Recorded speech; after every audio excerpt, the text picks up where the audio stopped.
Maharashtra government के minister of water resources Shri Girish ji Mahajan, secretary defence production Shri Sanjeev Kumar, doctor DK Sunil, CMD Hindustan aeronautics limited, Shri Saket Chaturvedi, CEO HL complex नासी, रक्षा मंत्रालय, राज्य सरकार, आर्म फोर्सेस के सभी ऑफिशियल्स, हमारे HL के सभी कर्मी, इंडस्ट्री पार्टनर्स, एकेडमिशियंस, मीडिया के मेरे मित्रों, देवियों व सज्जनों, नासिक इस HL के कैंपस में पहली बार मुझे आने का अवसर प्राप्त हुआ है।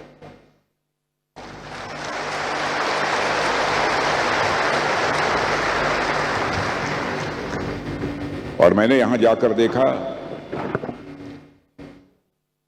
यहां जितने भी लोग लगे हुए हैं काम में, जिस परिश्रम के साथ वह काम कर रहे हैं, और यह सब तो बातें अपनी अलग है, उनके चेहरे के ऊपर जो मैंने उमंग और उत्साह देखा है, मैं उसकी अपनी तरफ से भूरी भूरी प्रशंसा करता हूं। आज कुछ बोलने के पहले मैं हमारे पायलट्स जिन्होंने LCA Mark 1A, HCT 40 और Su-30 MKI जब वो फ्लाइंग कर रहे थे तो मैं बहुत ही गौर से बैठे हुए उन्हें देख रहा था। इस शानदार फ्लाइंग के लिए मैं group captain KK Venugopal, group captain Pratyush Awasthi, खड़े हो जाइए, group captain Pratyush Awasthi, Su-30 और Su-30 MKI के YNK रथ, विंग कमांडर YNK रथ, गुड, कांग्रेचुलेशन, और विंग कमांडर श्री संजय वर्मा, मैं आप सभी को अपनी शुभकामनाएं देता हूं। और आपने देखा कि कार्यक्रम प्रारंभ होने के पहले जब श्री प्रभु राम का भजन हो रहा था, श्रेया जोशी ने बहुत ही अच्छी तरह यह भजन प्रस्तुत किया है। मैं श्रेया को अपनी तरफ से आशीर्वाद देता हूं, और मुझे किसी ने बताया कि श्रेया जोशी का जन्मदिन भी है। यहां श्रेया नहीं है क्या? वहां पर कहां है? ओ, वहां बैठे। बेटा, तुम्हारे लिए हमारी बहुत बहुत शुभकामनाएं, आशीर्वाद।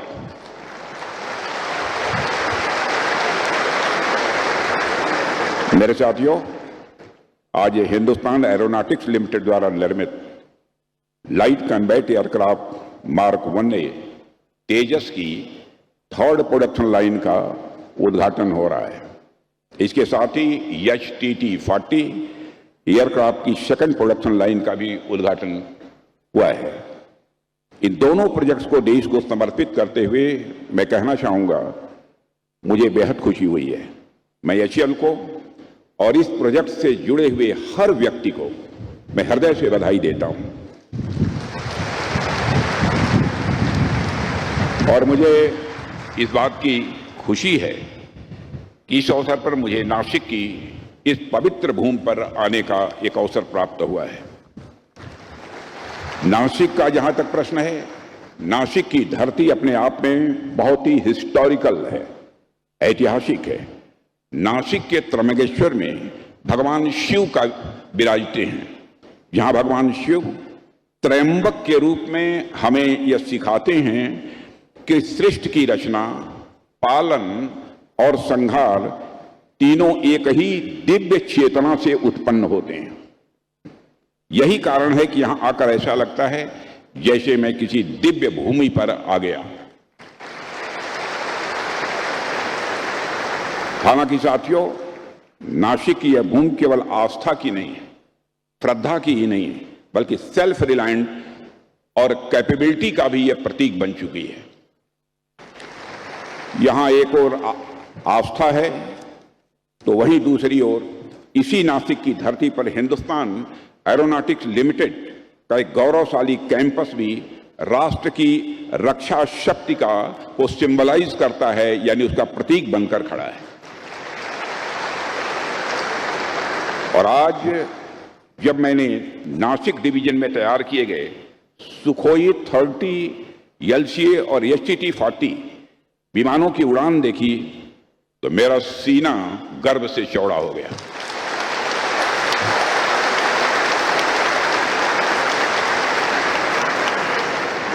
उनकी उड़ान रक्षा क्षेत्र में भारत की, मैं मानता हूं, मैं इस रूप में देख रहा था, यह भारत की आत्मनिर्भरता की उड़ान है।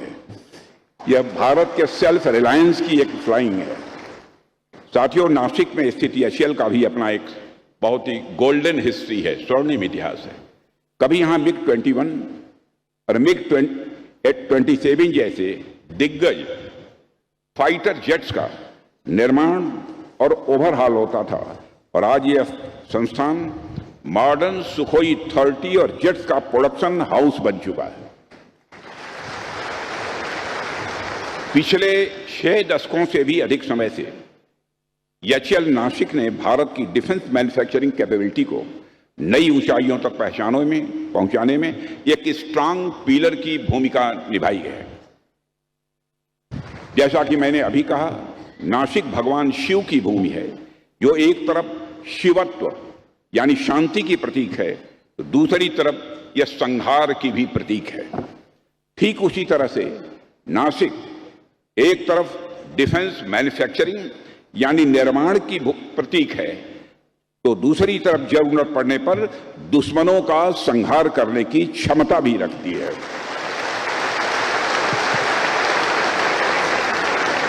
तो एक तरह से नासिक में भी, इस कैंपस में भगवान शिव की भावना दिखाई देती है।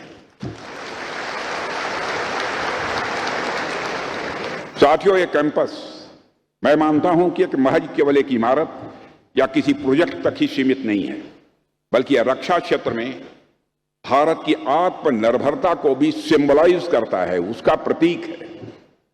जब मैं आत्मनिर्भरता की बात कर रहा हूं तो मेरे जेहन में वह पूरी यात्रा भी चल रही है, जिसकी शुरुआत हमने 2014 से की है, और आप सबने तो डिफेंस सेक्टर में भारत की बदलती भूमिका को साफ साफ अपनी नंगी आंखों से देखा है। एक समय था जब देश में रक्षा की जरूरतों को पूरा करने के लिए अन्य देशों पर हमारा देश निर्भर था, और लगभग 65 to 70% डिफेंस इक्विपमेंट इंपोर्ट किए जाते थे। लेकिन आज स्थिति बदल चुकी है। अब भारत 65% मैन्युफैक्चरिंग अपनी ही धरती पर कर रहा है, और बहुत जल्द ही हम अपनी डोमेस्टिक मैन्युफैक्चरिंग को 100% तक ले जाना चाहते हैं। यह हमारा संकल्प है। साथियों, डिफेंस सेक्टर में आत्मनिर्भरता की सोच कोई आज की नहीं है। 10 साल पहले से ही हमारे प्रधानमंत्री श्री नरेंद्र मोदी के नेतृत्व में हमारी सरकार ने यह स्पष्ट रूप से समझ लिया था कि बिना आत्मनिर्भर हुए हम कभी भी वास्तविक रूप में सुरक्षित नहीं हो सकते हैं। हालांकि उस समय हमारे पास चैलेंजेस बहुत थे, इसमें कहीं दो मत नहीं है। हमारी सबसे बड़ी समस्या यह थी कि हमारा डिफेंस प्रिपेयर्डनेस बहुत लिमिटेड था, और हम इंपॉर्टेंट मिलिट्री हार्डवेयर के लिए लगभग पूरी तरह इंपोर्ट्स पर निर्भर हुआ करते थे। हमारे डिफेंस प्रोडक्शन सिस्टम में प्राइवेट इंडस्ट्रियल सेक्टर की भी कोई खास भागीदारी नहीं थी। सब कुछ केवल पब्लिक सेक्टर PSUs तक सीमित था। इसके अलावा डिफेंस प्लानिंग, एडवांस टेक्नोलॉजी और इनोवेशन पर भी पर्याप्त फोकस जितना होना चाहिए वो नहीं था। यही कारण था कि क्रिटिकल इक्विपमेंट और कटिंग एज सिस्टम्स के लिए हमें बाहरी देशों की ओर नजर उठाकर देखना पड़ता था, जिससे न केवल कास्ट बढ़ती थी बल्कि स्ट्रेटेजिक वल्नरेबिलिटी भी पैदा होती थी। जाहिर सी बात है कि ऐसी स्थिति में लंबे समय तक सस्टेनेबल नहीं रह सकती थी, और इसी चुनौती ने हमें सोच और नए रिफॉर्म की दिशा में आगे बढ़ने के लिए प्रेरित किया था। साथियों, उसी दिशा में आगे बढ़ते हुए हमने न सिर्फ इंपोर्ट डिपेंडेंस को घटाया है, बल्कि इंडिजनाइजेशन की कमिटमेंट को मजबूती भी दी है। यदि मैं आंकड़ों की बात करूं तो 2014-15 में यहां हमारा डिफेंस प्रोडक्शन अप्रॉक्सीमेटली 46,429 करोड़ हुआ करता था, वहीं आज 2024-25 में बढ़कर अप्रॉक्सीमेटली 1,50,000 करोड़ तक पहुंच गया।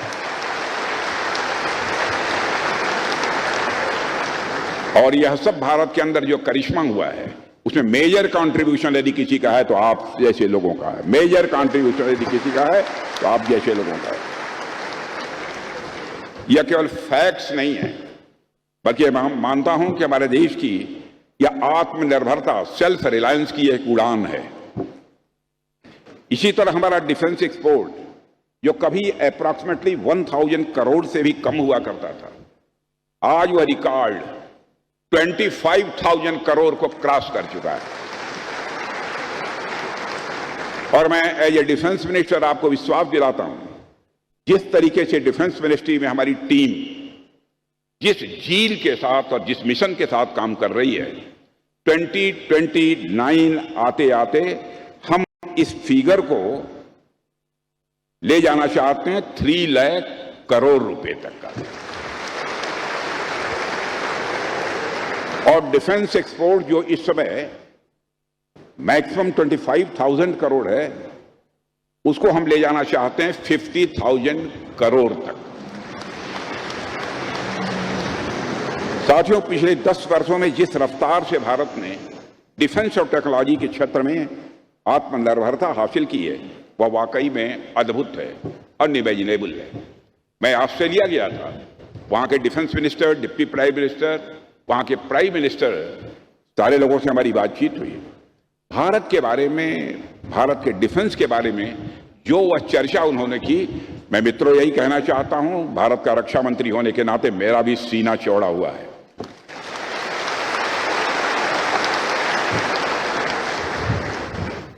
पहले हम जो कुछ बाहर से खरीदते थे, वो अब सारी चीजें अपने देश में बना रहे हैं। Fighter aircraft, missiles, engines, electronic warfare systems, इन सभी क्षेत्रों में भारत ने जबरदस्त प्रोग्रेस की है। मैं अक्सर कहता हूं कि जब हम हाई डिफेंस टेक्नोलॉजी की बात करते हैं, तो यह सिर्फ मशीनों या हथियारों की बात नहीं होती है। यह हमारी सोच, यह हमारी क्षमता और हमारे आत्मविश्वास की एक नई कहानी होती है। साथियों, आपने देखा होगा कि भारत में स्पेस टेक्नोलॉजी और इंडिजिनस डिफेंस मैन्युफैक्चरिंग के क्षेत्र में भी बड़ी सफलता हासिल की है। यह सफलता आपने हासिल की है, आप जैसे लोगों ने हासिल की है। आज हम स्पेस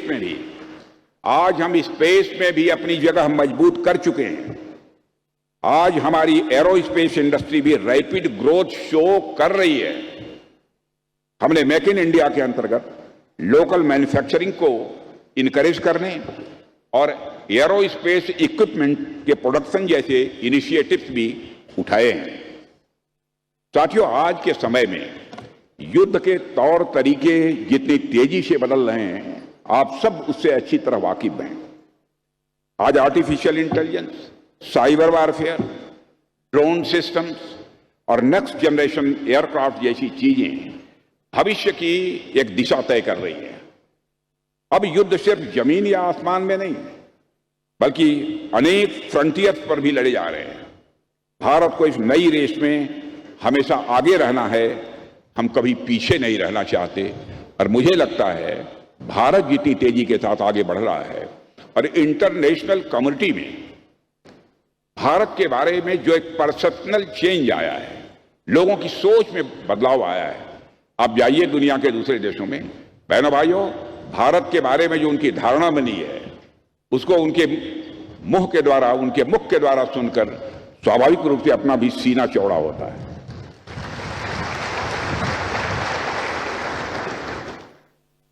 यही वजह है कि आज हम state of the art indigenous technology पर इतना जोर दे रहे हैं।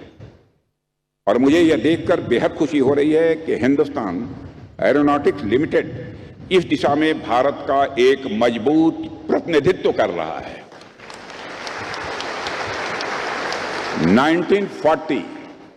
1940 के दशक में स्थापित हुआ यह संस्थान आज हमारे देश के रक्षा क्षेत्र का बैकबोन बन चुका है।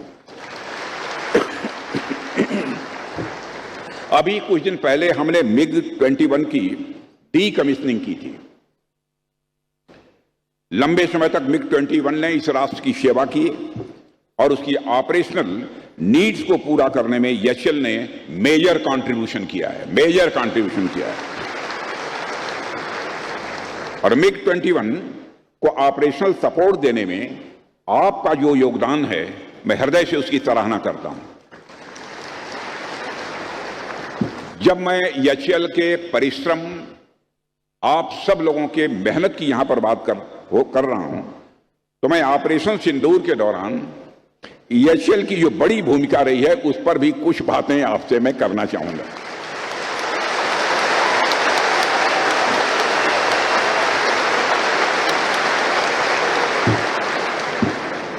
मेरे साथियों, भारत की सुरक्षा से जुड़ा हुआ जो पूरा इतिहास है, उसमें महज कुछ पल ही ऐसे हैं, महज कुछ क्षण ही ऐसे हैं जब एक साथ पूरे सिस्टम की असली परीक्षा ली गई है।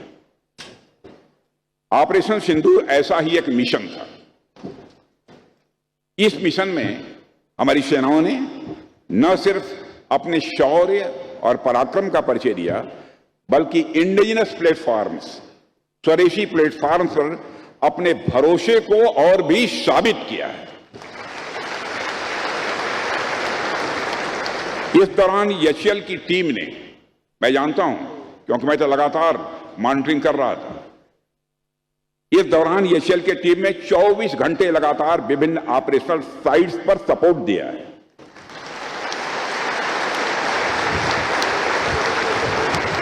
Fighter jets, Sukhoi, Jaguar, Mirage, Tejas और हेलीकॉप्टर्स के मेंटेनेंस और रिपेयर्स आपने चटपट किए, तुरंत किए।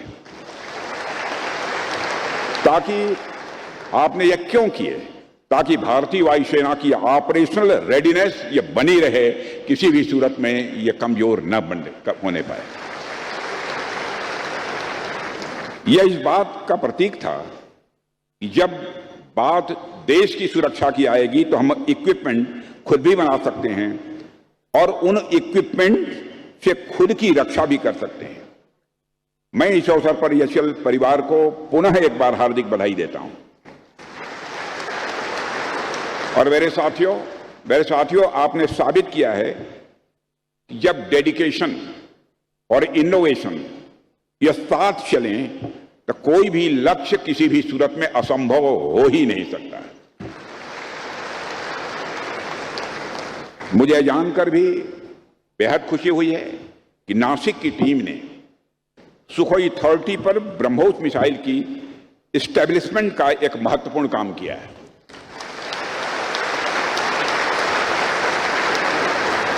यह वही ब्रह्मोस है, मेरे साथियों, यह वही ब्रह्मोस है जिसने ऑपरेशन सिंदूर के दौरान आतंकियों के ठिकानों को नेस्त नाबूद किया था।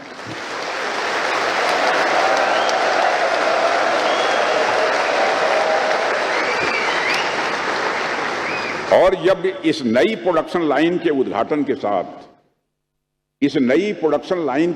के साथ यहां made in India fighters and trainers के प्रोडक्शन का भी एक नया युग शुरू हो रहा है।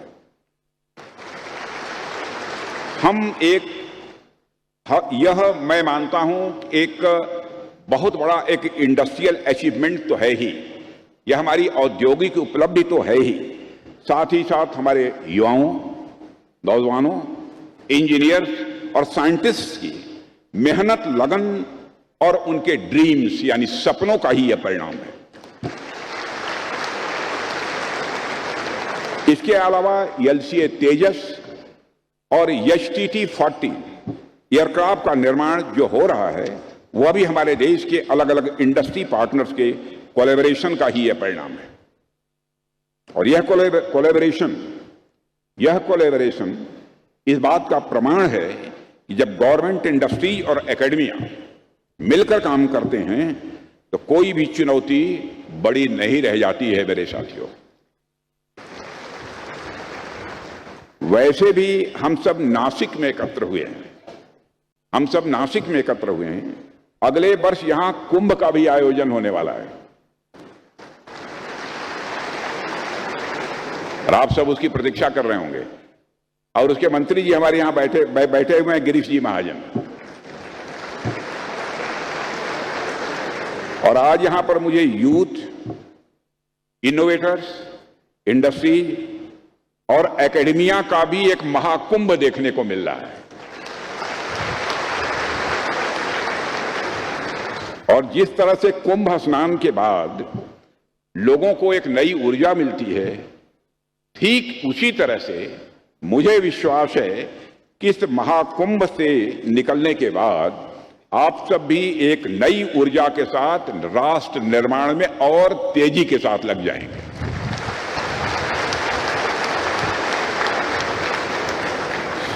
साथियों, यहां मैं यह कहना चाहता हूं कि हमें अब सिर्फ LCA तेजस या HTT 40 तक सीमित नहीं रहना है। अब समय है कि हम next generation aircraft, unmanned systems और सिविल एविएशन के क्षेत्र में भी अपनी एक आइडेंटिटी बनाएं, अपनी पहचान बनाएं। और मुझे पूरा विश्वास है HAL नासिक आने वाले समय में इन सभी क्षेत्रों में बहुत ही अपनी अहम भूमिका का निर्वाह करेगा। यह विश्वास लेकर मैं यहां से वापस हो रहा हूं।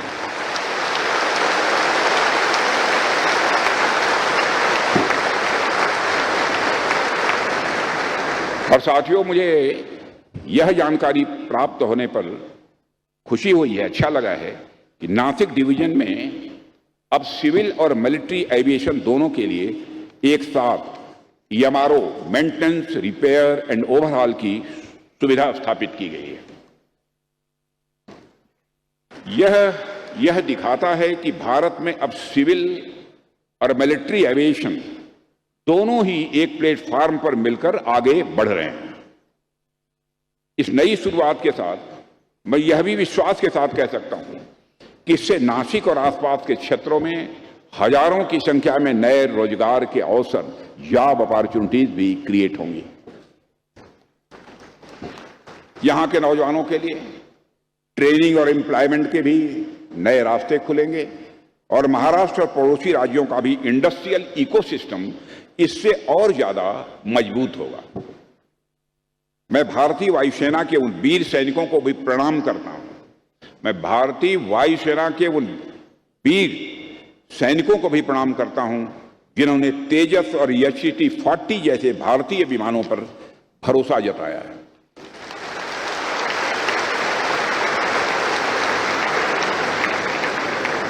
और साथियों, मैं कहना चाहता हूं कि यह भरोसा ही हमारी सबसे बड़ी ताकत है।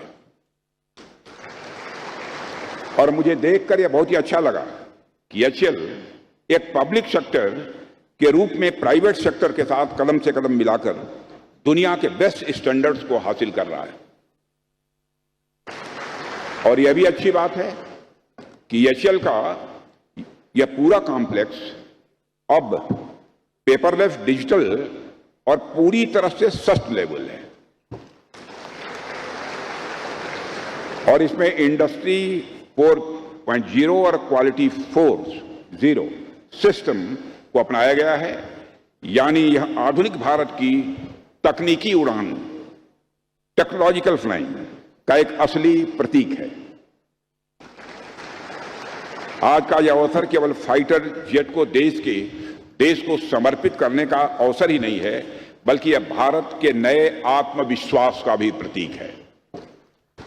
और आज मेरे साथियों, आज मैं खास तौर पर उन सभी संस्थाओं को बधाई देना चाहता हूं, जैसे ADA, शेमिलेक, DGAQA, हमारे इंडस्ट्रियल पार्टनर्स और HAL के सभी कर्मचारियों और जिन्होंने मिलकर इतने उन्नत और आधुनिक विमान भारत में ही तैयार कर रहे हैं।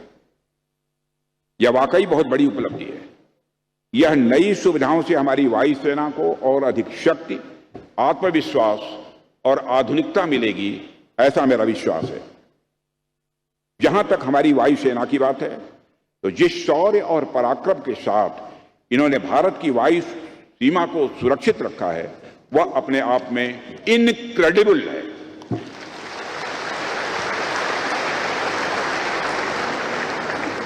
हमारे प्रत्येक एयर वॉरियर के पराक्रम पर हमारे प्रत्येक एयर वॉरियर के पराक्रम पर इस देश के बच्चे बच्चे तक को भरोसा है और नाज भी है। और मैं समझता हूं कि जिस तरह से उन एयर वॉरियर्स का भरोसा एचएएल के ऊपर है, वह भी अपने आप में आप लोगों के लिए बहुत इंस्पायरिंग है। साथियों, आप सभी एवियोनिक्स के जो है विशेषज्ञ हैं, आप सभी टेक्निकल एक्सपर्ट हैं, इसलिए मैं ज्यादा टेक्निकल बातें तो आपसे नहीं करूंगा। वैसे मैं भी टेक्निकल ही हूं, मैं भी फिजिक्स का स्टूडेंट रहा हूं और फिजिक्स मैंने पढ़ाई भी है, इसलिए चीजों को समझता हूं। इसलिए जब भी एविएशन की बात होती है तो मुझे उसमें सिर्फ मशीनें नहीं दिखती, बल्कि जीवन के गहरे संदेश भी दिखाई देते हैं। और आप जानते हैं कि किसी भी एयरक्राफ्ट के लिए उनका नेविगेशन सिस्टम बहुत ही जरूरी होता है और इसका मुख्य काम होता है एयरक्राफ्ट को सही दिशा में बनाए रखना, यानी उसे यह बताना कि वह कहां है और किस रास्ते पर जा रहा है। बिल्कुल वैसे ही जैसे हमारे जीवन में नेविगेशन बहुत जरूरी होती है। अगर हमारे पास एक स्पष्ट लक्ष्य या कोई मार्गदर्शक नहीं है तो हम चलते तो रहेंगे, लेकिन शायद सही मंजिल तक पहुंचना यह बहुत कठिन हो जाएगा। इसलिए जैसे एयरक्राफ्ट को जीपीएस की जरूरत होती है, वैसे ही हमें भी अपने अंदर एक मॉरल कंपास रखना चाहिए जो हमें हर समय सही रास्ता दिखाता है। किसी सीनियर पायलट का कोट मुझे याद आता है कि take off is optional but landing is mandatory.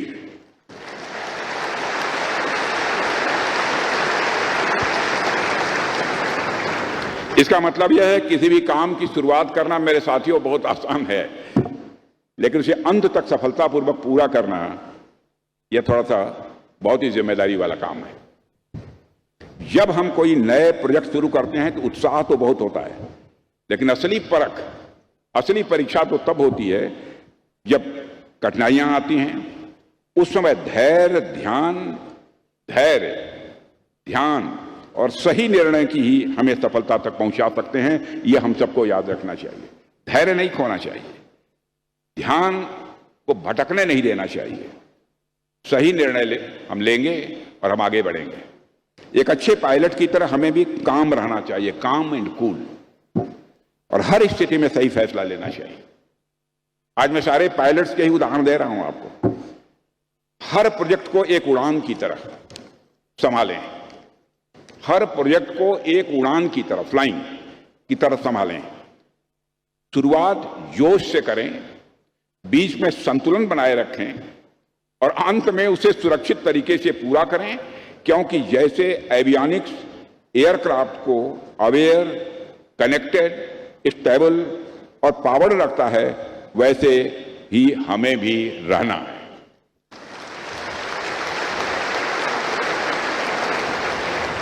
हमारी दिशा साफ हो, कम्युनिकेशन मजबूत हो, आदतें अनुशासित हो, मन सदैव सजग रहे, सतर्क रहे और ऊर्जा में हमारी पॉजिटिविटी, सकारात्मकता यह बनी रहे। और मुझे लगता है कि ये जो पायलट माइंडसेट है, आज मैं पायलट माइंडसेट की बात कर रहा हूं, यह जो पायलट माइंडसेट है यही आप में से हर व्यक्ति की होनी चाहिए, क्योंकि इसी माइंडसेट से हम मनोवांछित जो सफलता चाहते हैं वो हासिल कर सकते हैं। पायलट माइंडसेट से हासिल कर सकते हैं। 2047 तक हम जिस विकसित राष्ट्र के लक्ष्य के साथ आगे बढ़ रहे हैं, उस लक्ष्य की प्राप्ति तभी संभव हो सकेगी जब हम इसी माइंडसेट के साथ आगे बढ़ेंगे। साथियों, इसी विश्वास के साथ हम सभी इसी एक प्रकार एकजुटता के साथ मिलजुल कर काम करते रहेंगे। मैं एचएएल को, इस प्रोजेक्ट से जुड़े हर स्टेक होल्डर को और सभी देशवासियों को अपनी तरफ से हार्दिक शुभकामनाएं देते हुए, हार्दिक बधाई देते हुए अपना निवेदन समाप्त करता हूं। एक बार जरा बुलंद आवाज होनी चाहिए, बोलिए भारत माता की। भारत, सभी का हाथ उठना चाहिए। मीडिया को मैं कहूंगा जरा अपना कैमरा घुमाइए, उधर उधर उधर घुमाइए, एक बार घुमाइए तो दृश्य देखिए पहले। अब मैं कुछ नहीं बोलूंगा आगे, आप उधर दीजिए तो ये दृश्य देखो। और